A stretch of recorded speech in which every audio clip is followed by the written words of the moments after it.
It is Wednesday night before Memorial Day, and you know what that means. It is not just any episode of AEW Dynamite or Dynamite, as the Timeless One Yeah. said earlier in the commentary.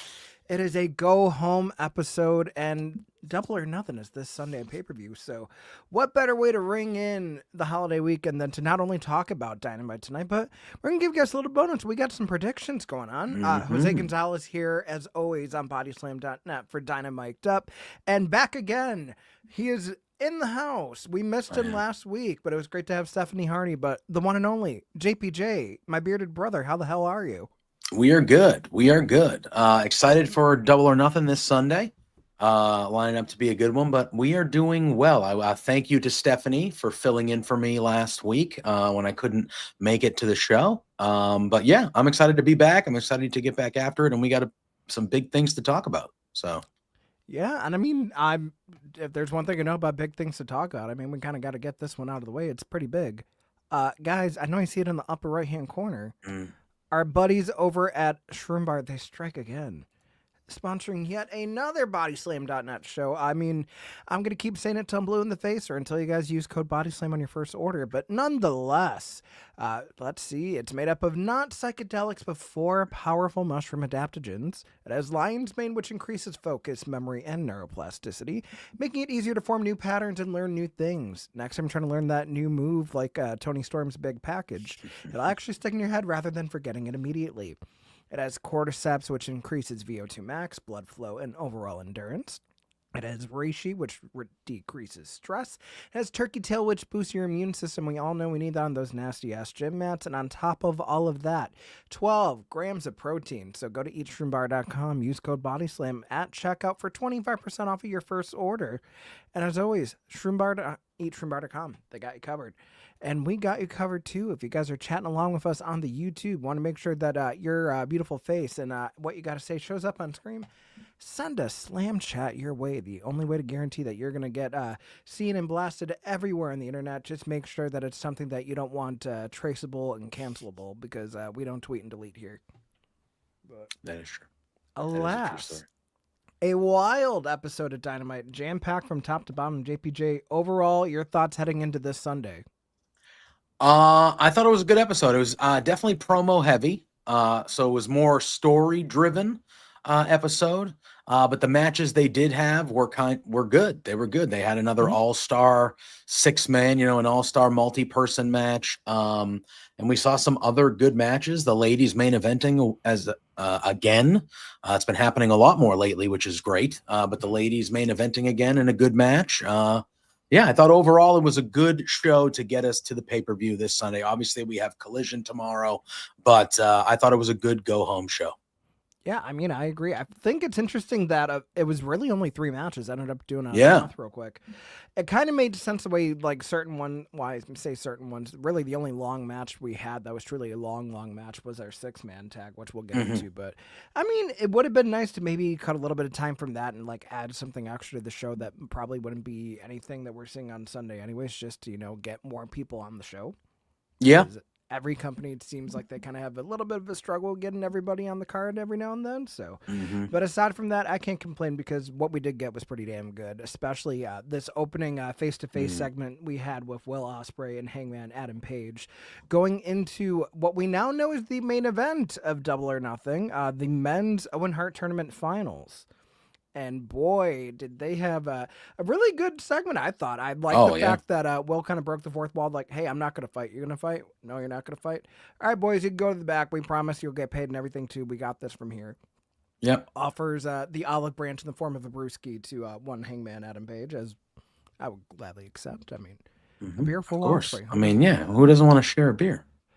Exactly. But we do get into Ospreay talking about just why Sunday means so much to him. He talks about the toll of traveling every week from the UK over to the States for Dynamite. He talks about how he's jet lagged beyond belief. He doesn't sleep on a Tuesday, but it doesn't matter because he knows that this is bigger than him. It's bigger than Hangman because they have the responsibility of bringing back the AEW World Championship to the company and being proudly on display instead of hitting that stupid ass briefcase. And he not only just cares about getting that title back for AEW, but also to go into Forbidden Door in London in the O2 and prove that he's not the same little kid that so many people have known him to be for his ways in the past, but that he's grown up, and as a way to say, hey, your support didn't go unnoticed, let alone the fact that he has a young child overseas too. Definitely a way for him to look up there. And it just means everything to follow the craziness of what they're going on. It doesn't matter if there's 3 hours of wrestling before. It doesn't matter if there's anarchy in the arena, because that's how important this match is for him to win. Hangman also agrees that this could be his biggest professional accomplishment to date. But for Hangman, it is more personal. He doesn't want the opportunity. He needs it. He talks about how he wasted 2 years of his life on grief and sorrow and hate. And it hates how he brought that shame back home. I talked about on Christmas Day how his kid was playing with toys and everything too. He was looking out the window, kind of just losing himself and dissociating, how he wants his wife to not feel pity, but to be proud of everything that he's been doing.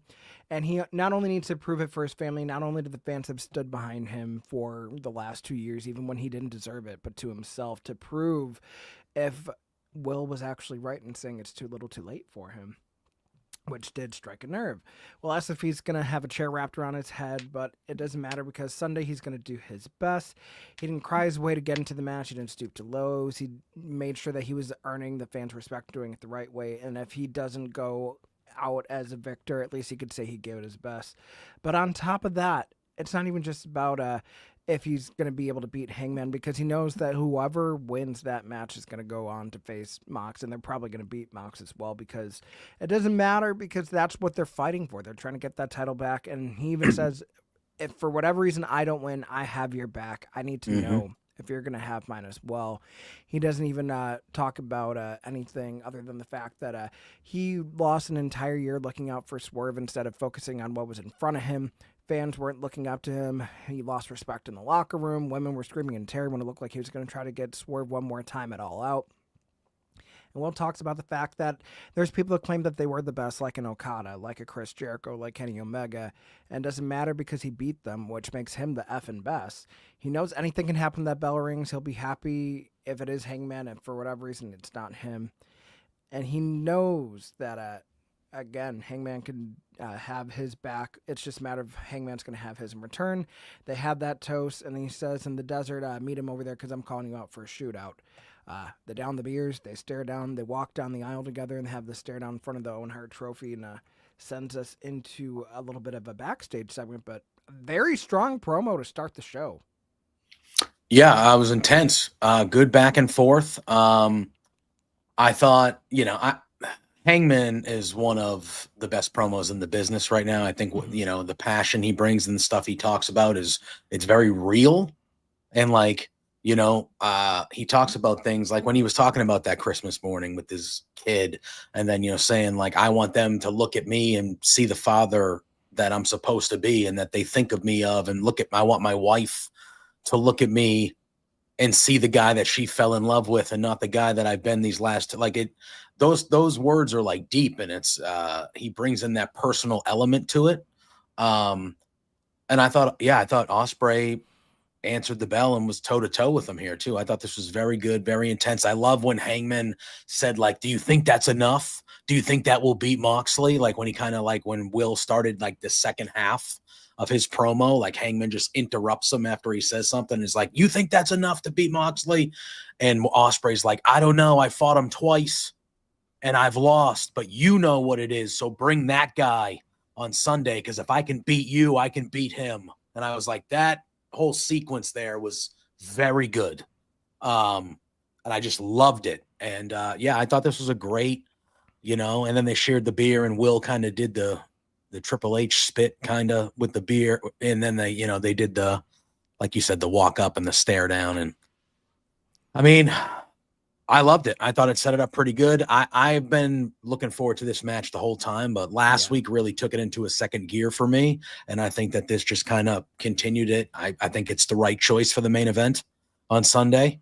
I think it's going to be the match of the night. This is going to be spectacular, I think. Yeah, and it's also interesting to note that, I mean, we're including All Out in this, but another pay-per-view that Hangman Adam Page is in the main event for, titles be damned. So it shows just how important this development has been to him as a character, too, because we've seen him hit rock bottom like he did in Chicago. So now if he's able to pull this one out and really kind of rewrite all of those wrongs, it's going to make for one hell of a chase for All In. So I'm excited for that. Yeah, me too. Me too. But, I mean, we can't talk about the Owen Hart men's finals without talking about the world champion, Jon Moxley, who is coming through the back with Marina Shafir. They make their way through the concourse. Talks about how the tensions are rising, but the spoils go to those who embrace the anarchy. And they make their way out to ringside for our opening match, the All-Stars Trios match. So we have Jon Moxley teaming with the Young Bucks going against Powerhouse Will Hobbs, Samoa Joe, and Swerve Strickland. 3-segment match. And it's been following the formula of like all these trios matches that we've been getting over the last few weeks of just nonstop action, chaotic counters. Like it had something for everybody. But the one thing it did have, unlike the others, is that Swerve kind of actually, not kind of actually, way to go, Jose. Very verbose tonight, I am. Swerve rights his wrongs, gets the win, rolling up Nick Jackson, too, because we've seen him be the one that's been taking the pin in the past and kind of just, okay, where the hell do we go from here? But seeing that happen, just how competitive this match was, it actually did feel like we were going to get a little bit of momentum for the baby faces going into Anarchy in the Arena. JPJ, your thoughts on this match before we get into all the shenanigans after? I mean, yeah, like you said, they've been doing these all-star matchups. Some, there's been an 8-man tag, a couple 6-person tags, but they've been doing these all-star matchups for like a month straight now, it feels like. Like every week for the last month. Different combinations of teams, but they all hit. They are all just these chaotic from bell to bell, just fast-paced madness, things happening everywhere. And this one was just like those, like you said, and it was kind of like a super matchup when you think about it. Obviously all these people will be in Anarchy in the Arena on Sunday, but Moxley finally teaming up with the Bucks, and then you got Swerve with Joe and Hobbs. It felt like 2 super teams going at it before we have the massacre on Sunday. And this match was incredible. Just everybody looked great. It was fast paced. Everybody got their shit in, if you want to use an easy term like that. I thought it was really, really good. They all had segments in the match where they all stuck out and they all got their signature stuff in and looked like $1 million. And like you said, Swerve needed a win and needed momentum heading into Anarchy in the Arena, kind of for all the baby faces, but specifically Swerve, because he had been losing more than winning lately. And I thought it hit all the check marks. I very much enjoyed it. And it was really the only long match of the night we got, in a night of not many matches. So they made it worthwhile, because this was a very, very good 6-man tag. Yeah, and then of course, I mean, we had the bedlam after the match, because it's never enough when the baby faces win. The heels have to come out. They have to do what they're going to do. So Death Riders are in. We see Wheeler Yuta, Claudio Castagnoli mixing up with everybody. Although it leads to the surprise return of Katsuyori Shibata. Yes. The 3rd member of the Trios Champions back in action. He's taken out Wheeler. He's taken out Claudio, but ultimately falls to a low blow from Marina Shafir. Out comes Willow Nightingale, confirmed re-signed with AEW. Thank God. Yes. Yeah. Oh my God. So terrific signing. No brainer in my eyes. No brainer. Yeah, I was gonna say that would be one of the worst decisions you can make, is to absolute no brainer. She is one of, and not just women. I mean, in all of the company, she is she's like a top 3 babyface in all the company. And she ain't 3, I'll tell you that right now. No, she's not. You can make an argument she's the top babyface in the company. And a pure babyface. Yes, maybe that's better phrasing. Like in a pure babyface, straight-laced babyface, she is the best babyface in that company. Like legitimately, I feel like Willow Nightingale, I've not seen a babyface like as purely just like, no, like you can't help but to adore them since like peak Hugger Bailey and NXT. Yeah. I don't disagree. Just unadulterated babyface. Like I am always going to cheer for Willow. I was to be hardcore and everything too. I was at the Dynamite. I think it was a Dynamite. The match itself might have been on a Dark or something like that. But I was at the Dynamite in Boston where she was so over as a babyface, it turned Red Velvet heel. Yeah. because she was fighting Red Velvet and they were both baby faces and Red Velvet went over, but the crowd was so into Willow that it literally turned Red Velvet heel. They turned her into a heel like less than 2 weeks later because the crowd was so over for Willow in that match. It was insane. I mean, striking while the iron's hot. I mean, yeah. love to see it. But, yeah. I mean, obviously, Willow takes out Marina, big spear there. Kenny Omega comes out. He's hitting everybody and their brother with a fucking Snapdragon suplex. Hits a V-trigger on Matthew Jackson, going for the one-winged angel. But Swerve's like, you know what? You could hit it in the ring. Or I could set up this table right here and you hit it off the apron. So they get that going. Then before he could get the job done, Claudio Castagnoli takes Matt Jackson off his shoulders. But not before Samoa Joe gets on the mic and says, hey, any sane man would wait until Sunday. However, I'm not a sane man. And we're coming after you guys, whether you like it or not. Famous last words, as we will find out later in the program. But, yeah, I mean, Anarchy in the Arena is going to be pretty good this year. I can't complain about it. It's probably the most excited I've been for one since the match concept has come to be, if we're being honest. So yeah, it should be good, and I love how they added both the ladies into it. It's going to be a blast. It's for the most part they all have been blasts, but I think with this group, with these two groups that they've assembled for this one, and kind of the build of the story really over the last 2 or 3 weeks, I think this is going to be a special one. Yeah, and I feel like this one, like, it actually feels like it's going to be truly intergender as well, which I am appreciative of, because, I mean, we've seen where the women have gotten physical in spots with the guys before in AEW, but I feel like in a match like this, literally everybody for themselves, when it comes to Anarchy in the Arena, like, anybody can get, like, a hand, they can get a chair, a trash can, barbed wire, whatever the hell you want to use. It does not matter who you are. No, and they've done things. Everyone.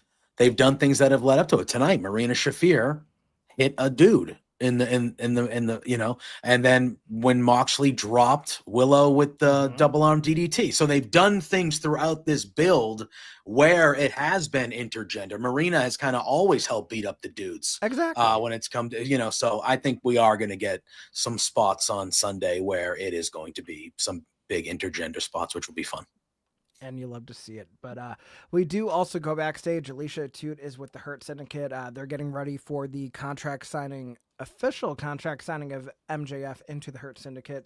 Their legal aid is backstage. We see Max kind of make his way into that area with Mark Sterling, talking about the last review of the contracts. And MVP says they'll see him in a while. And then we come back into the ring. It is signing time. Hurt Syndicate's out there. MVP says tonight's the night they add a fourth member to the Hurt Syndicate, and the crowd is not really feeling it, but he's just saying everybody's mad that MJF is better than them, which, speak of the devil, I guess in this case, literally, he appears. MJF is out, Smart Mark is with him, says the happiest day of your life is marrying your wife, but that dumb bitch never joined the Hurt Syndicate. Crowd's booing, and then my favorite part is MVP ripping on the crowd on behalf of MJF, and it kind of leads to them having this little bit of a volley and everything. But alas, they don't even have a sports team here. That's how boring this place is. They don't even have a sports team. I mean, they had Breaking Bad, so that's true. So. That's true. Yeah, hide the Sudafed, y'all. But we have Smart Mark presenting the contract. MJF signs it immediately. MVP signs it immediately. Shelton kind of gives the lawyer on there on double check. He signs it. And then Bobby stalling, like always. It really looked like he wasn't going to do it, but it kind of seems like begrudgingly he signed it. Yeah. And to my surprise, MJF is now officially a member of the Hurt Syndicate. I was thinking for the longest time we were going to see someone come out and be the actual fourth member, but no, MJF is officially in. Yeah. I thought there was going to be some sort of shenanigans where there was going to be some fine print in the contract for one side or the other like I thought there was going to be some sort of shenanigans, but as of now, it seems legit. I thought maybe they would give Mark Sterling a certain contract. He would say everything looked good, and then they would swap out the contract, and MJF had to be like a servant to them or something along those lines, or or maybe MJF did the same thing where Sterling snuck in some stuff. I thought all these things were possibilities, but it seems like it's straight up right now. Yeah, and especially because Bobby was the only one that actually read over the contract in the ring. Yes. So which makes sense because he was the one it took so long for him to finally be like, okay, you would expect him to look through that with a fine tooth comb, Yeah.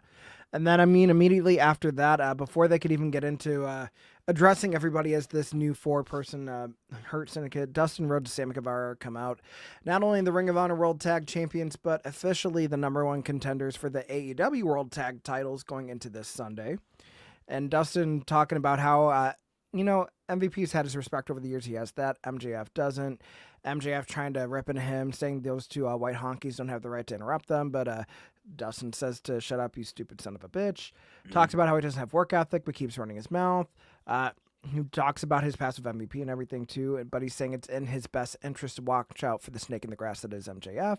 Says him and Sammy Guevara are day one AEW guys, and that 6 years ago AEW changed the wrestling landscape at Double or Nothing. Fast forward, now they've earned the opportunity to not only walk in with their tag titles from Ring of Honor, but also going after the AEW World Tag titles. Bobby and Shelton need to look at them in the eyes, and he dares them to hurt them because it doesn't matter. They've had worse monsters before in the past. They've been to hell, and they clawed their way back out, so it's not going to be a walk in the park for them. They fight with heart, with honor, with passion. Their work ethic is untouchable, and if he was a betting man, he'd bet on the day ones, and that is how that segment ends. Honestly, is it bad that I didn't think that they were going to win on Collision? I thought Crew was going to win.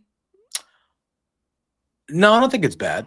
I was kind of leaning towards Crew too, but I mean, it's fine. I have no problem with Dustin Rhodes or Sammy Guevara. I actually think Sammy Guevara getting that singles win on Collision. I think it's time, probably sooner than later, to get Sammy Guevara kind of back on the main show. But with that being said, I mean, this was a good promo from Dustin Rhodes, but I feel like it's a promo we've heard him cut 3 times in the last 2 months. I mean, I don't disagree, but also to counter the whole get Sammy back in the main show, I think half the problem is just we also haven't seen him on Ring of Honor. Yeah, that's true. That's true. I mean, the Ring of Honor champions not really being on Ring of Honor is another big talking point that's been a thing. I mean, that's been a problem forever. Yeah. I mean, look, it's another match. I mean, it's just another match at the show where the Hurt Syndicate's just going to win. I think it'll be a good match and things like that. I don't know. I'm really digging what's going on with the Hurt Syndicate. I love them. They're great, but I would like to see them have a match at a pay-per-view where I feel like they could lose. The problem is this is not that match. No, of course not. It's not at all. This is another, to me, it's the same match. This could be a squash match. It could be. And I don't mean this is a disrespect to Ring of Honor and everything too, but they have not done anything over the last couple weeks to keep them from getting buried. It's the sad reality of the truth. You are saying oh, we're undefeated and everything too. We don't see you guys often on AEW TV. Ring of Honor doesn't see you often on Ring of Honor TV. So is it undefeated because you faced the best, or undefeated because you're just not really doing anything at the moment? Yeah. And that's including Dustin also being 6-man tag champion with the Von Erichs. So yeah. I don't know. Yeah. It's a touchy subject, but it is what it is. Anyways, Renee Paquette in the back with our Continental Champion Kazuchika Okada talks about how Speedball Mike Bailey called him out on Collision, and he responds saying, "No, Speedball didn't call me out. I'm calling him out," and that he'll find out why he's really the champion at Double or Nothing. Renee also talks about how Speedball has not been pinned yet in AEW since debuting, but Okada says there's a first time for everything, and to trust him. I only have one complaint about this. There's not nary a bitch in this segment. No. He seemed unable to drop it. It was very weird. I thought he was going to drop it at the end, but he just never did. No, he just said, trust me at the end twice. I'm just oh. Yeah. Damn, okay. Yeah, maybe it was just a slip up or just a mistiming thing. I don't know. I was expecting it at the end. Trust me, bitch. That's what I was expecting. It didn't happen. But I'll tell you what, though. That Okada Speedball match, it is going to be a doozy. Oh, baby. Could be the match of the night. Yeah, truly. That might actually be my match of the night. If not, wait. See, there's a few of them. It's a pretty strong card. It's a good card. It's a strong card. I like that it's concise right now. It's going to get muddied up tomorrow or something. I bet. They'll add a match or two, maybe. They're definitely going to add, 2 or 3 pre-show matches? I feel like they do that every time. Right now, my 3 contenders for what's probably going to be match of the night, I'm going to say it's going to be the Continental title. Mm-hmm. And I think it's going to be the two Owens finals. Yep. I feel like those 3 matches have potential to be match of the night qualities. Big time. Oh, yeah. Yep. And Anarchy in the Arena will be amazing, but that's a different type of thing to me. Yeah, like I'm just talking about like a good old fashioned wrestling match. Yeah. Too. Anarchy in the Arena, it's for what it's gonna be a blast. Oh yeah. I don't think anybody's gonna say that Anarchy in the Arena is gonna be bad or a shit show. Because I mean, the whole point is that it's truly chaotic. There's gonna be music playing. I'm assuming there's gonna be music playing like there usually is. They did it. I mean, we're not there yet, but they did it. Kind of did it tonight with the. Yeah, they did it tonight. Yeah. So I expect it to be what we. Yeah, the music blaring the whole time and just chaos, just but utter the question chaos. is what Anarchy, song? as they say. What song did they have tonight? It was just the Dynamite music. Yeah, right. I don't know, because what they did Moxley's song the whole time. One time, Yeah, they've done right? Wild Thing before. Wild they've Thing? done Judas before. It was Judas. Was Wild? Yeah. Now, I just hope it's not the Bucks theme. I would love it to be Swerve's theme the whole time, to be honest with you. That'd be fine. I could see being Swerve's theme. Someone said it should be Willow's theme.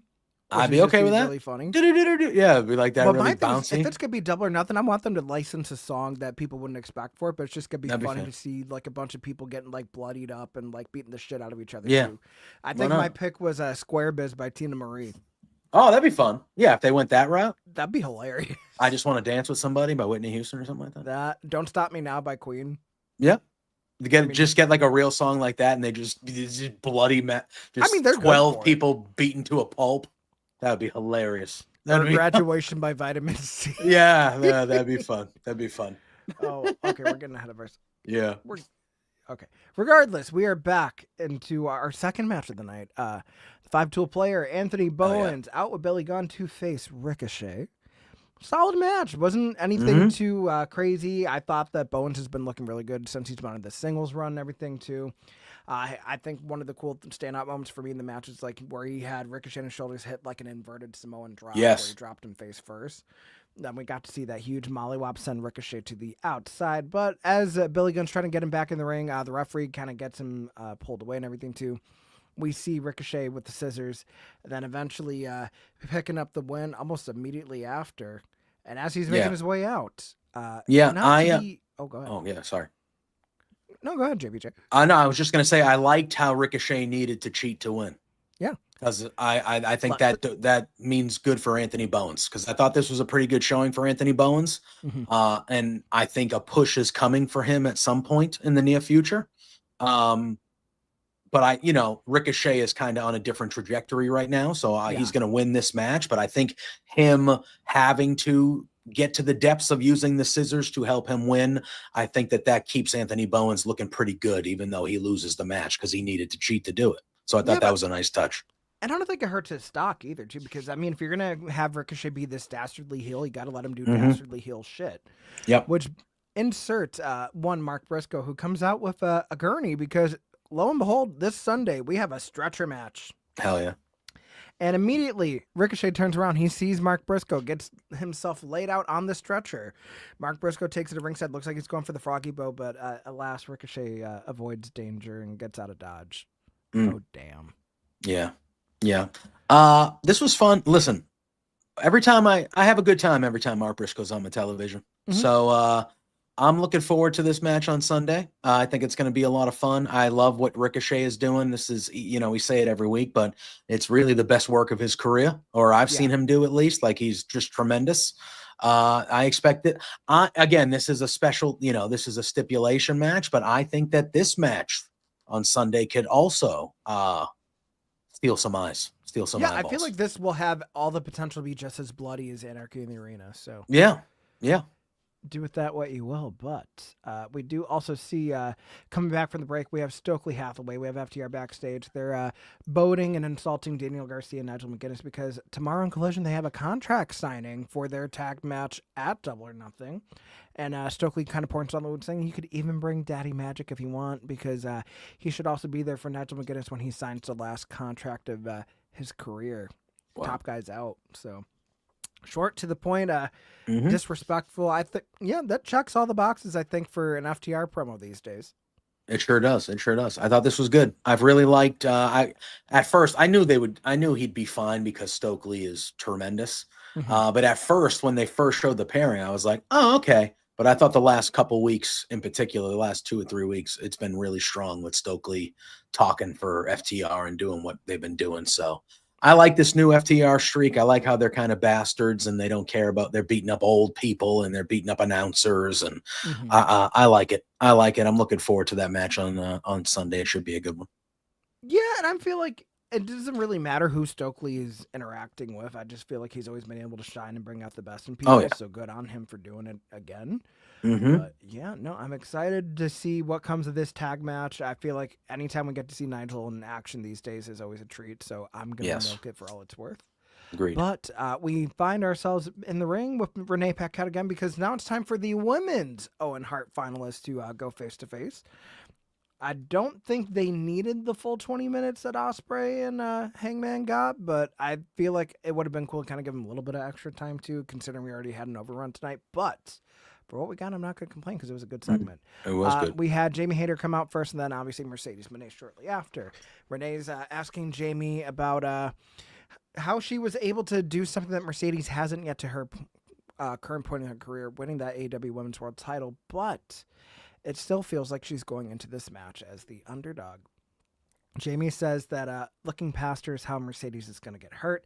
She always crawls her way back out every time she keeps fighting because it's who she is. She says Mercedes is obnoxious, but Jamie, she's rough around the edges and above all a fighter. The fans help mold her into that fighter, and it means more to her than Mercedes to win this match, and they both know it. It's not about a title shot anymore. It's about not being forgotten. If it's not her for hand raise and the confetti and all that stuff, what is the point for Jamie? Is anybody going to care? But she said at the end of the day, she's going to lace her boots and she hits hard because that's who Jamie Hayter is.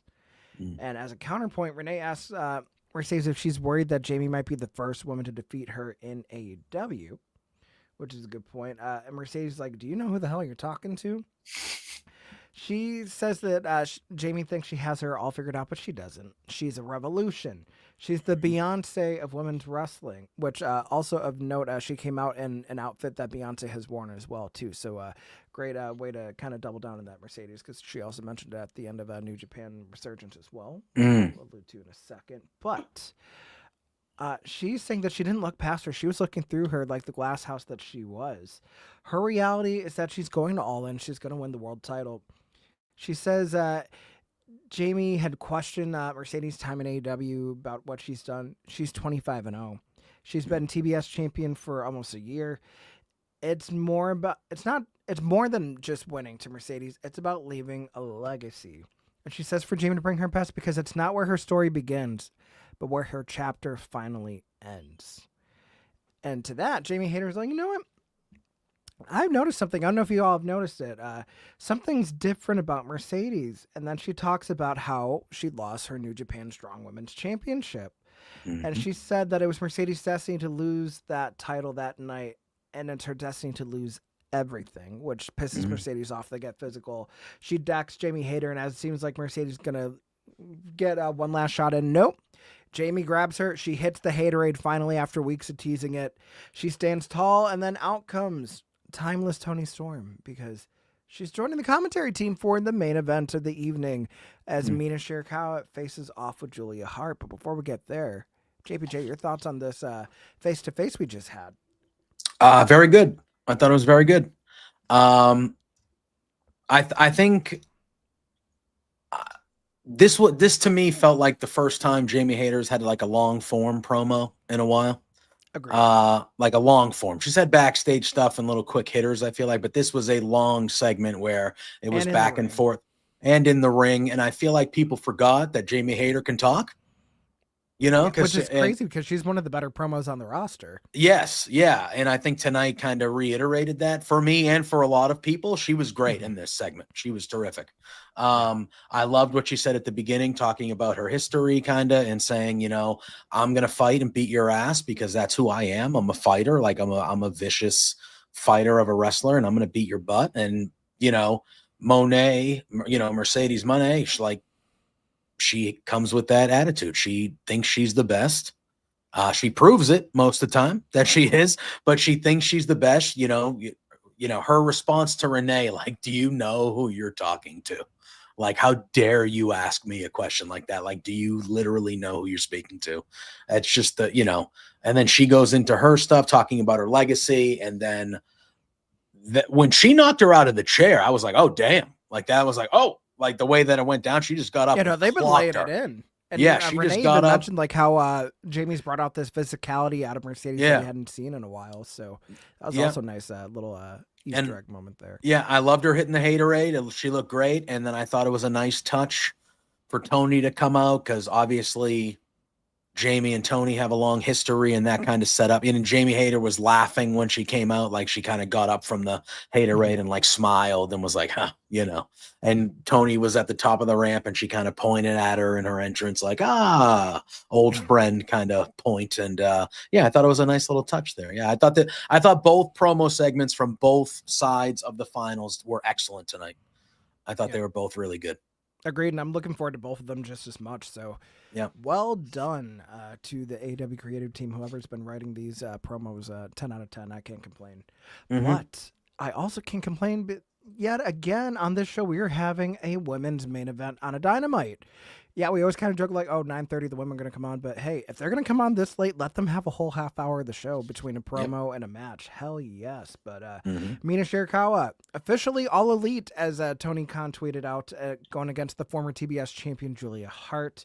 This was a good match. I enjoyed it. I like the fact that they kind of alluded to the fact that Mina not only was the one to defeat Tony in an eliminator match finally, but she had an answer for her big package, and Tony taking offense to that on commentary, too, trying to say, like, if we're up to me, I'd rip that mask off your face, Excalibur, and you'd be stuck with a paper bag, which I thought was great. Yep. And, like, how even regardless of the fact that she was best in that eliminator, she's saying that Mina is very much who she think had the advantage going to this match. We saw Mina kind of go to the outside and lock eyes with Tony and do her Mina things, which set up a little bit of time for Julia to take control of the match. But eventually we see Mina regain control after Julia misses a huge moonsault. It kind of looked like she was selling her leg for a little bit. Chop block looked like she was going for a figure 4, but instead that got countered by Julia, who gets countered again by Mina going for the glamorous driver, who gets countered again by Julia, who gets countered again by Mina for the last time. Roll up victory.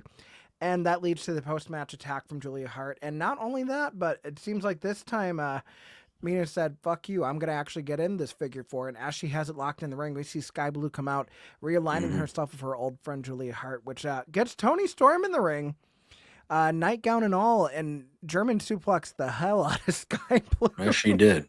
Yes, she did. And then on top of that, we see both of them kind of sandwiching Julia Hart. 2 big blows, takes her down. A little bit of a tug of war for the title. It looked like we're going to have a stare now, but no. Instead, Mina getting physical, takes down Toni Storm with a dragon screw, and then that figure 4 leg lock around the ring post, which was a nice way to get the advantage going to this Sunday, and also set the stage saying, like, not only to have an answer for you, but I'm ready, because we've seen Mina go against Toni before for the title, and she came out short. She's not holding anything back this time because she doesn't have love at bay this time. It's about just a championship, a new beginning for her in AEW after leaving Stardom. I enjoyed this main event. JPJ, what say you? Yeah, I thought it was a good main event. I thought it was a good match back and forth between Julia and Mina. I liked the finish with like 5 reversals back and forth until Mina got the best of her. I thought it was good. I thought Julia Hart looked good. But again, I thought this was another showcase match for Mina to make her look strong heading into the pay-per-view on Sunday. I thought the stuff that happened after the match, I really, really liked. Toni screaming when she was in that figure 4 on the post, like literally guttural screaming, I thought was really good. I liked it. I liked it because I felt like Toni kind of thought, she was, this is my friend. Like, we're going to have a good match on Sunday, which they will. But, like, you know what I mean? Like, this is my friend. And Mina was like, no, not this time. Like, I'm here to win the title. Like, I'm going to do whatever it takes. And, like, I'll hurt you to win the title this time. Like, I'm not, I'm not into that like we were like last time. And I liked it. I thought it showed a vicious side to Mina. I liked it a lot. And I liked Sky Blue kind of realigning with Julia Hart. Sets up kind of, I like them as a pairing before. So they can kind of go back to that. I liked it all the way around. Yeah, no, I thought it was pretty good. And we also just straight up have like a storyline of champion versus challenger, whereas last year Forbidden Door, obviously we had the Mariah May element.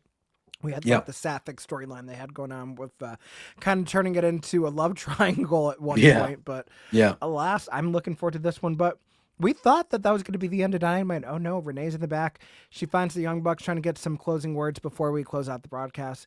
And Matt Jackson says like, "Hey Joe, you said that you were going to get your hands on us. So what happened with that?"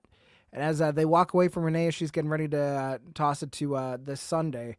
Alas, we have our baby faces there backstage. The Ops, Willow, all of them. Swerve. Mayhem ensues. They make their way out to the arena.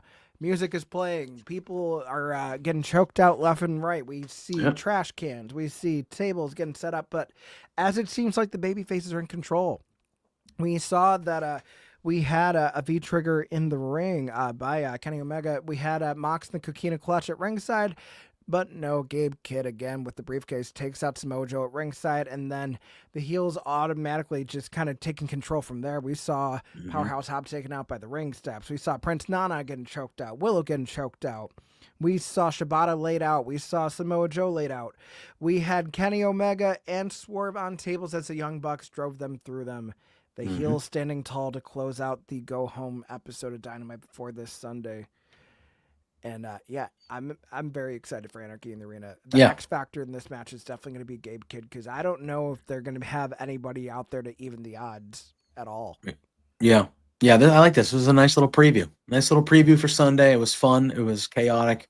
Just a small glimpse of what we're going to see in Anarchy in the Arena. I agree with you. I think this is going to be. I think Gabe Kidd is going to steal the show in this match. I think he's going to be the wild card in the whole thing, which is the crazy part. I know, which is nuts, because everybody. I think you would have assumed he would be in the match, and then you saw the graphic, and he's not. But he's clearly in the middle of this whole thing. He helped Moxley win the title last week. He saved them tonight. So he's clearly been the most important figure these last 2 weeks to kind of turn the tides for the Death Riders and the group tonight. But he's not even in the match. And that tells me that maybe the baby faces need to have something up their sleeve and someone to answer, because I expect that we will see Gabe Kidd during Anarchy in the Arena. So what can the baby faces do to even those odds? Who is out there? He's cleared and he's present. I think that's where you bring back Hook, honestly. I mean, he would make the most sense because he's in the group. And I mean, you also have the energy of, hey, you guys won the titles without me. What the fuck? Yeah. So seeing how he reacts to that, that's going to make it interesting. But also, I feel like we still don't really know Gabe Kidd's motivations other than he likes Moxley's style and he wants to align with that. Yeah. I feel like if anything, it might continue into some of the stuff that he was doing Kenny Omega, except this time it might be for the international title. Yeah. Whether it's going to be happening before Forbidden Door or not is remaining to be seen, but I could definitely see that being a possibility if you're going to save Omega versus Okada for All In. But yeah, that would make some sense. Yeah, overall, a very solid go-home Dynamite to get us into Double or Nothing weekend, but we still have some time left. Why do you say we just knock out some quick Double or Nothing predictions? Let's do it. All right, we're going to start out right away. Women's Owen Cup Finals, Jamie Hayter versus Mercedes Moné. You know what? I've been leaning this way for the last 3-4 weeks now. I am picking Jamie Hayter. I'm picking Jamie Hayter. I know, obviously Mercedes has to be the favorite. And when these brackets came out, I think all of us were kind of like, oh, that's Mercedes to win. I wouldn't be shocked if she does, because Mercedes and Tony is a gigantic matchup. But I think in a tournament style, not for a title, I think this is kind of a good opportunity for Mercedes to get that first loss. I think they've been talking about her being undefeated throughout this story with Jamie for a reason, because I think Jamie is going to be the one that is the first one to beat her, and I'm going with Jamie Hayter. Yeah, I think as time has gone on, I've been more and more on the Hayter train with getting into the predictions, because especially now that we know that we're going to have a Super Card of Honor the night before All In, that just kind of throws off my fantasy booking that I had for All In with Athena and Mercedes. And also Mercedes losing that New Japan Strong title shows that there's actual Well, I mean, to be fair, she didn't get pinned or submitted to lose that title, but it's still a blemish on her record and one less belt that she's been carrying around the world. So, Yep. obviously, that's going to play into it too. But I feel like if you want to solidify Jamie Hayter's return 1 year ago at All In and actually have something for her to do where it seems like she's been kind of missing until the tournament kicked back off again, this is the way to do it. So, I'm going to say Jamie Hayter's going to win the Women's Owen this year as well. Mm-hmm. But, yeah. We have our World Tag Title match between the Hurt Syndicate against the Sons of Texas. I think we kind of just said it earlier. Yeah. Hurt Syndicate. Yeah. For sure. Hurt Syndicate For sure. 5. Yeah. Yeah. I would say.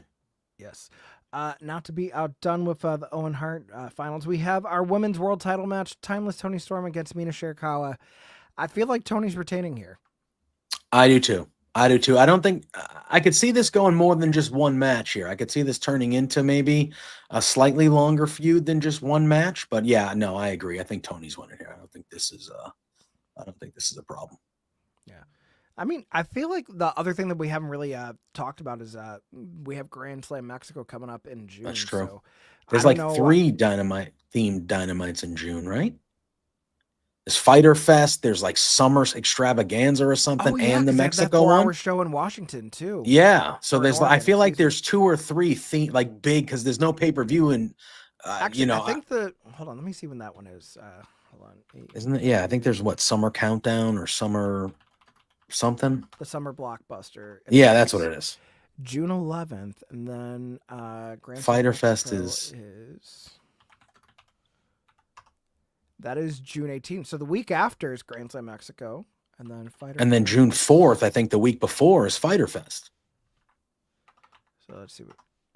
Yeah. So we have literally right after this coming pay-per-view week, we have like a lull and then 3 big weeks of TV back to back, which is crazy. Yeah. And then when they get back from that, I think that's is that when the Chicago residency starts? Is that later in July? I think so. I think it's like maybe they have a week break and then it starts. Okay. But yeah, no, a lot of big AEW shows coming up, so I'm excited about that.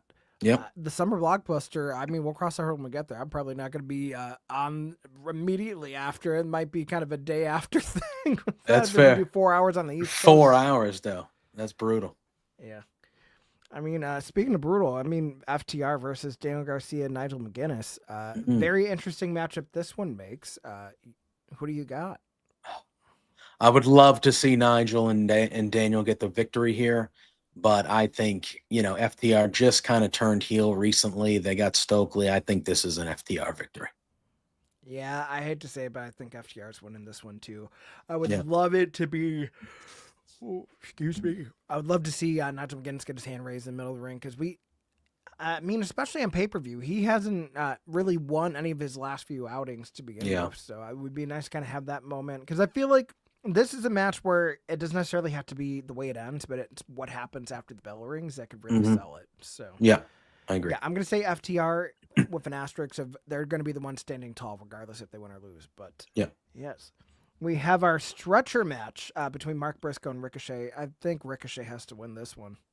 I agree. This is another one where I would love Mark Briscoe to win. But I think, this is Ricochet all day, I think. Yeah, I feel like that's going to help him get into, I don't know if he's going to go after the TNT title, if he's still going to focus on the international title. It's going to be murky water. I think I would run back. I look at him and Adam Cole again. I know we've seen it over in NXT on the other side. I ain't going to complain about seeing it again anywhere else. No, and I think he would be and that would be a great opponent for Adam Cole. Like a strong feud for Adam Cole would be Ricochet. That'd be great. And honestly, the TNT title hasn't had that strong of a feud since, dare I say, Cope and Christian. Yeah, probably.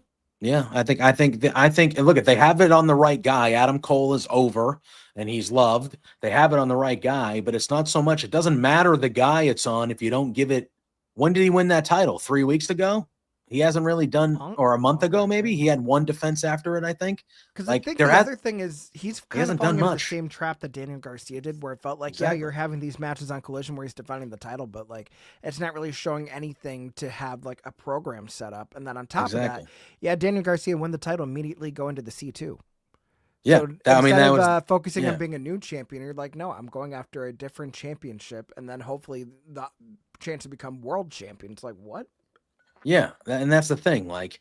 I think Adam Cole can be a great TNT champion, but you need to give him meaningful stories to do it. Like, yeah, he can have great title defenses. That's all well and good, but people care about the story. You need to give him a good feud for the title, make people care about the matches more than just them being good matches. So I think Ricochet would be somebody that people would care about going after Adam Cole. We need more storytelling in our wrestling than just wrestling. Yeah. At Yeah, AEW? Listen. Listen, I'm not. Yeah, there needs to be a little, just a smidge more. You know, sometimes again, I think about the TNT title, and I think about like when was the last? And you just said it. How long ago was that feud that you mentioned? Because that was the last compelling feud for the TNT title. That was a long time ago. Yeah, that was a long time ago. You know, and the TNT title was built off of great championship runs and big feuds and Darby Allin and Sammy Guevara and Cody and like all that stuff, Brody Lee and all these great stories and guys. And I feel like for the last year and a half or 2 years, it hasn't done that. And I don't think it's necessarily because of the people who are the champions. I think it's a twofold problem because I think you've been doing some stop and go booking with people that were supposedly going to be great candidates for that title. Yeah. And now you have more titles that you're trying to get on TV. So it automatically kind of diminishes the TNT title a little bit further down the totem pole because it's now one of 3 men's mid-card championships, and also not including the TBS championship also becoming a fixture over the last year as well too. I feel like, I mean, this is just kind of a thing in wrestling, especially on TV these days, where it's been like, it's one thing to have so many championships. It's another thing to be able to book them consistently and book them well. Correct. And again, you know, the rumor is that maybe 2 of those belts will be becoming one soon, which I think would help because it would eliminate, you know, because like you said, usually you're dealing with 1 mid-card title, not 3.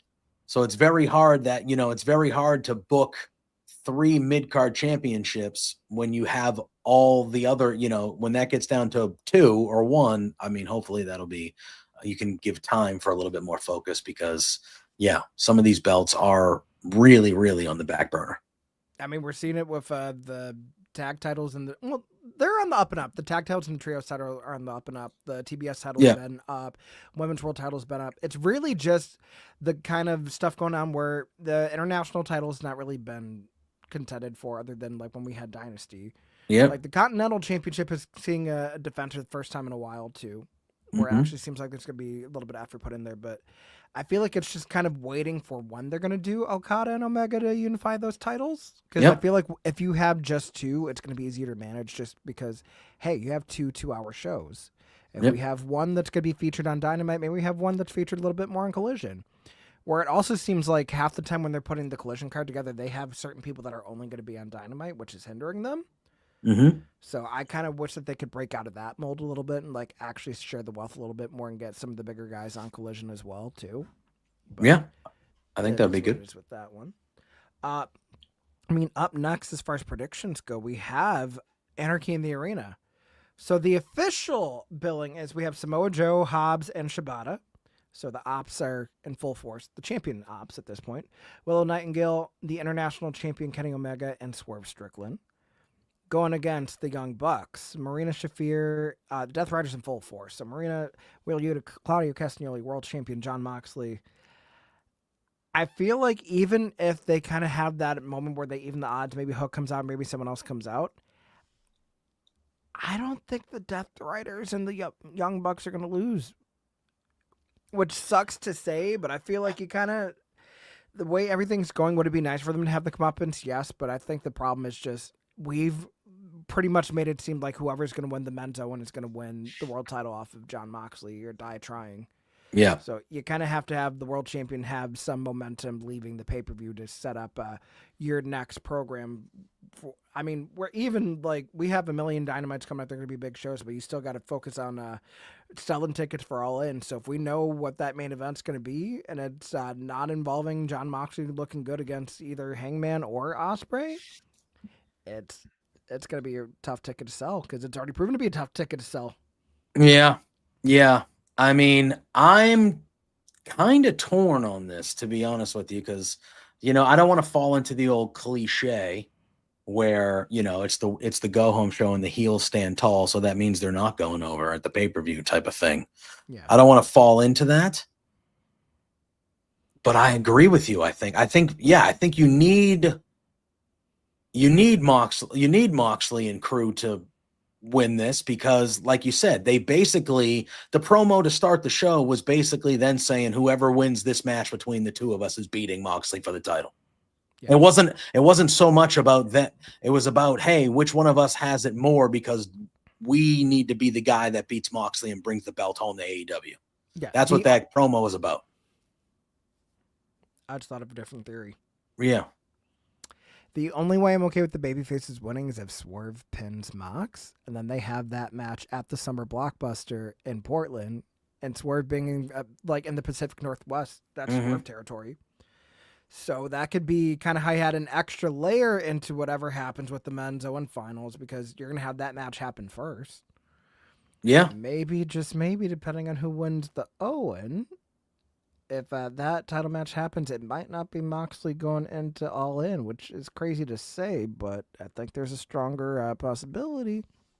Maybe, but I mean, if something like that were to be happening, then I think the main event would not go the way that a lot of people think it's going to go. Because obviously, if you were going to insert Swerve in there and kind of change it up that way, there's only one guy that's the right choice to fight Swerve. I mean, let's be real. I mean, to be fair, for my prediction, I was kind of thinking of one guy regardless. But I mean, we'll cross that bridge when we get there. But I am leaning with you. I'm going the Death Riders here because I think Moxley is going to look strong going into, again, there's plenty of time. We still got some stuff before we get to All In, but I don't think you want the champion losing. And then, I don't know. Yeah, I'm going Death Riders. Yeah. And I think it's also interesting too, because I feel like him losing that world title before All In is going to feel weird. Yeah. So, yeah, I feel like it would be. Mox probably has to get the pin himself too, but yeah. We have our Continental Championship match, Speedball Mike Bailey challenging Kazuchika Okada, and what's going to be a humper.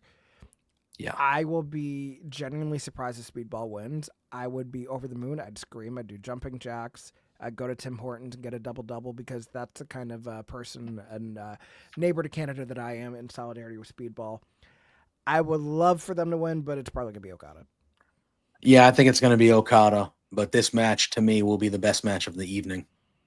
I think from a wrestling standpoint, this is going to be the best match of the evening. Yeah, this is going to be an incredible match. Okada's going to win, but I think, Speedball is going to look terrific. This match is going to be as perfect as it can probably be. But yeah, it's going to be more in the New Japan bag than his AEW. 100%, 100%. And Speedball is just going to, he always has a good one. So it's going to be tremendous, but we're on a collision course for Okada and Omega. Nothing's going to stand in the way of them being the champions going at that at All In. So Okada's winning this one. He's keeping that thing. Yes, and last but certainly not least, your main event for Double or Nothing, the Men's Owen Hart Tournament Finals, Hangman Adam Page, Will Ospreay. I think I know where I stand on this line drawn in the sand, JPJ, but I'll let you start.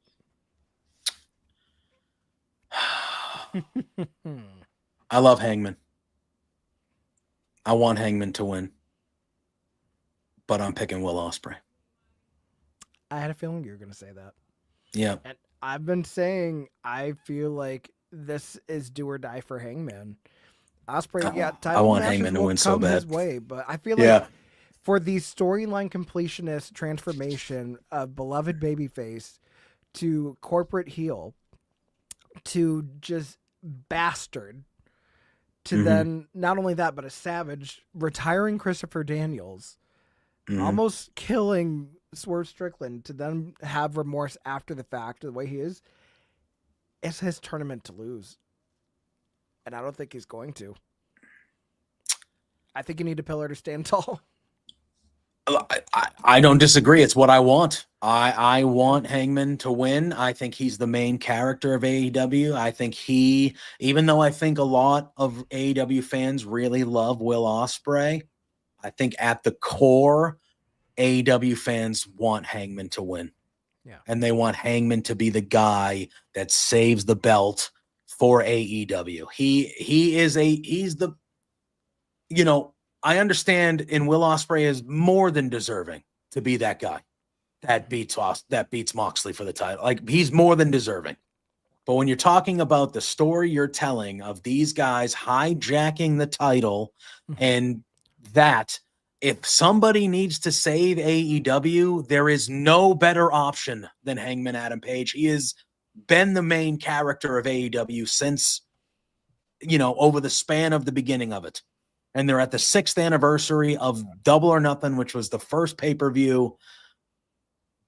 I really want Hangman to win, but I think they've been building to this for Will for a year.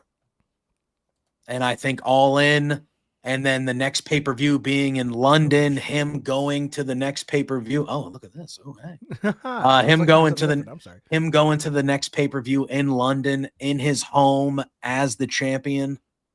It makes sense to me, even though I agree with my buddy Shep in the chat. Hangman, I think, did win the promo tonight, and I want Hangman to win the match, but I just think that they've been building to Ospreay for a while. Would not hate the pivot at all, though. Would not hate the pivot at all.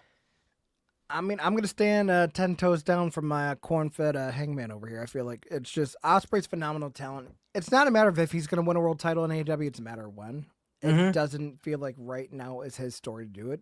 By the end of the year, or hell, even at Forbidden Door. I'm not saying whoever wins it all in is going to have a long reign, but I can see Will Ospreay having his big moment within the next year, for sure. Oh, for sure.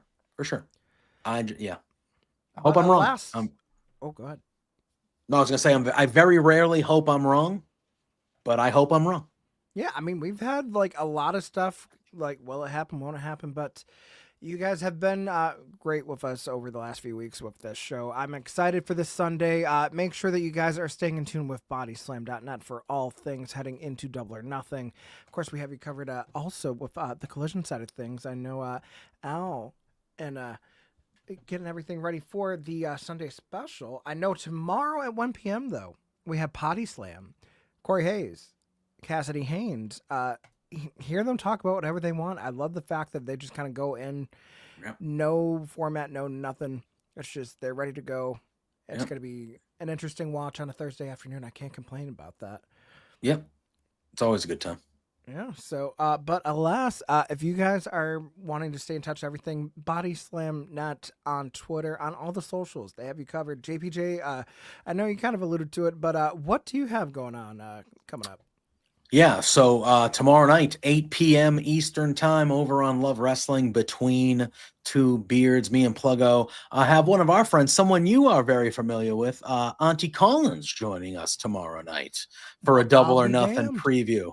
Yeah, so we're doing a Double or Nothing preview with her. She's going to be on for the show, so we're very excited to have Auntie Collins on. That should be a fun time. We're going to talk some Double or Nothing. I'm sure we're going to talk some WWE and Saturday night's main event as well. Obviously, this NXT Battleground this weekend as well. It is a loaded wrestling weekend. Double or Nothing and Battleground going against each other on Sunday. Same time, I think, or maybe one of them starts at 7 instead of 8, but they're on at the same time against each other. And not just that, to make it more interesting, it seems like on the main event of the WWE produced show, the TNA World Championship match is going to happen then. Yes. Yeah, TNA World Heavyweight Championship match is happening on a WWE show at the same time an AEW pay-per-view. So it's a wild time when you think about it. But yeah, this weekend is loaded with wrestling. We have Collision tomorrow night, SmackDown Friday. It's, it never ends. And then that's not a bad thing. That's not a complaint. That's a good thing.